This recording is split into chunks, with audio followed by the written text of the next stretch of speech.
एका ठिकाणी एका परिसरामध्ये राहणारी एक 20-22 वर्षाची तरुणी होती आणि त्या तरुणीच्या भावाचं लग्न त्या ठिकाणी जमलेलं होतं. उत्साहामध्ये घरामध्ये सगळं वातावरण होतं आणि त्या तिच्या भावाचं लग्न अगदी धूमधडाक्यात चालू होतं. आता लग्न म्हणल्यावर काय बघायचंच काम नाही, गाणे, मस्ती, धिंगाणा आणि या लग्नामध्ये एक डीजे सुद्धा लावला होता आणि याच डीजेच्या तालावर सगळं वराडा सुद्धा नाचत होतं आणि ती जी नवरदेवाची बहीण आहे ती सुद्धा त्या डीजेच्या तालावर नाचत होती. मग हे गाणं नको, ते गाणं लाव, ते गाणं नको, हे गाणं लाव, असं ती पोरगी त्या डीजे वाल्याला सांगत होती. तर ते डीजे वाला सुद्धा तिचं सगळं ऐकून ती जे जे गाणे म्हणते ते गाणे लावत होता. मग इथूनच दोघा जणांची नजरेला नजर झाली, नजरेला नजर भिडली. या दोघा जणांनी एकमेकांचे मोबाईल नंबर घेतले आणि त्या पोरीला त्या डीजे वाल्यासोबतच प्रेम झालं. बघता बघता या दोघा जणांचं बोलणं चालणं मोठ्या प्रमाणात वाढलं. पण मात्र एक दिवस घडलं होतं एक धक्कादायक प्रकरण, धक्कादायक घटना. नेमकं काय आहे संपूर्ण प्रकरण, कुठं घडली ही घटना, हे आपलं अगदी सविस्तरपणे बघायचं आहे. पण जर तुम्ही अजूनही आपलं चॅनल सबस्क्राईब केलं नसेल तर लगेचच करून घ्या आणि बाजूला असणाऱ्या बेल नोटिफिकेशनला सुद्धा ऑन करायला विसरू नका. आता ही जी संपूर्ण घडलेली घटना आहे ती आहे उत्तर प्रदेशातील अमेठी जनपदमध्ये घडलेली संपूर्ण घटना आहे. आणि सगळ्या घटनेला गोष्टीला सुरुवात होते ती म्हणजे 2022 पासून. कारण की 2022 मध्ये या ठिकाणी या परिसरामध्ये राहणारी एक तरुणी होती आणि त्या तरुणीच्या भावाचंच लग्न 2022 मध्ये होतं. मग लग्नामध्ये डीजे लावण्यात आला होता. त्या डीजेच्या तालावर सगळे काही नाचत होते. मग कोणते गाणे लावायचे आणि कोणते नाही ही त्या नवरदेवाची बहीण ठरवत होती आणि त्या डीजे वाल्याला सांगत होती. मग याच माध्यमातून दोघा जणांची ओळख झाली.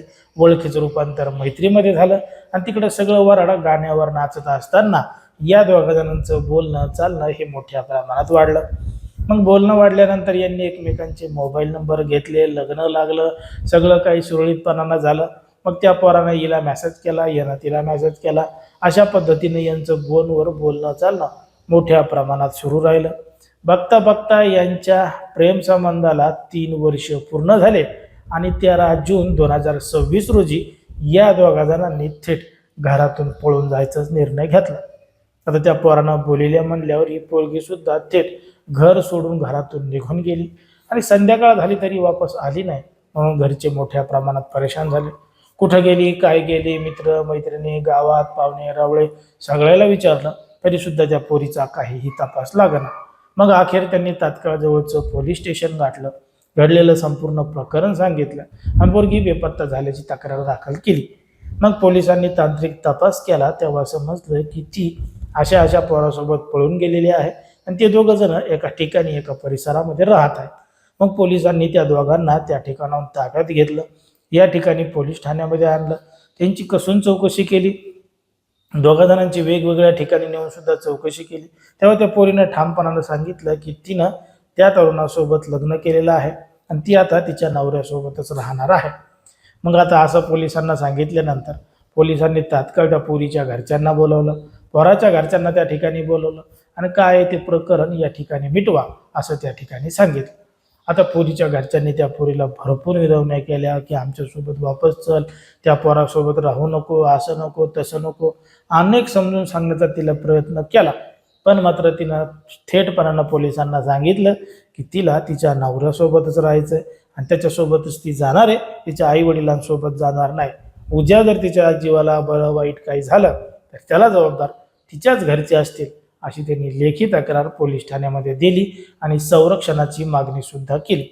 आता त्या तरुणीच्या पोरीच्या तक्रारीवरून तिच्या जबाबावरून पोलिसांनी तिला नवऱ्यासोबत पाठवलेलं आहे आणि तिच्या घरच्यांचं सुद्धा समुपदेशन केलेलं आहे. इथून पुढं आम्हाला काहीही भानगड नको, काहीही तक्रार नको असं दोन्हीकडच्यांना सुद्धा समजून सांगितलेलं आहे आणि हे प्रकरण पोलीस ठाण्यामध्ये मिटवलेलं आहे. पण मात्र ज्या पद्धतीनं त्या तरुणीनं एका डीजेवाल्यासोबत प्रेम केलं त्यानं सुद्धा ते चांगल्या पद्धतीनं निभवलं. पण मात्र यांचं हे प्रेम आता जीवनभर असंच सक्षम राहील का? दोघं जण जीवनभर एकमेकांची साथ देतील का? असाच प्रश्न अनेकांनी निर्माण केलेला आहे.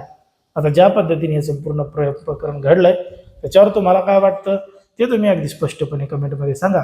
कारण की कोणाच्याही भावना दुखवणं, कोणाचंही मन दुखवणं हा आपला उद्देश नाही. समाजामध्ये जे घडतंय मीडियामध्ये जे दिसते तेच सांगायचं काम आपण या ठिकाणी करत असतो. लोकांना सावध आणि सतर्क राहण्याचं सुद्धा आवाहन करत असतो.